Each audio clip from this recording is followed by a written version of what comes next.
Introducing Growth Guarantee Homes from MP Developers. Trust forever.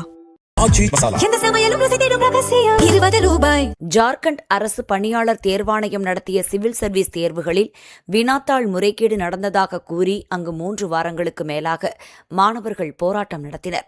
நாளுக்கு நாள் போராட்டம் தீவிரமடைந்தது.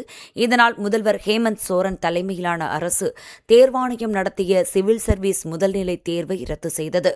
அத்துடன் 2014 முதல் டிஎஸ்ஆர் டேட்டா ப்ராசஸிங் நிறுவனம் நடத்திய அனைத்து தேர்வுகளையும் அரசு ரத்து செய்தது. இதையடுத்து மாணவர்கள் தங்கள் போராட்டத்தை முடித்துக் கொண்டனர். ஜார்க்கண்ட் அரசின் ரத்து உத்தரவால் கடந்த 12 ஆண்டுகளில் அரசு பணிக்கு தேர்வான 2000 பேரின் பணி நியமனங்கள் ரத்து செய்யப்படும் சூழல் உருவாகியுள்ளது.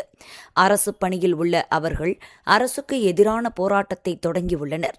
இது தொடர்பாக ஐகோர்ட்டிலும் வழக்கு தொடர்ந்தனர். அரசு தேர்வில் முறைகேடு செய்து தாங்கள் தேர்ச்சி பெற்றதற்கான எந்த ஆதாரமும் இல்லை என்று மனுதாரர்கள் வாதிட்டனர்.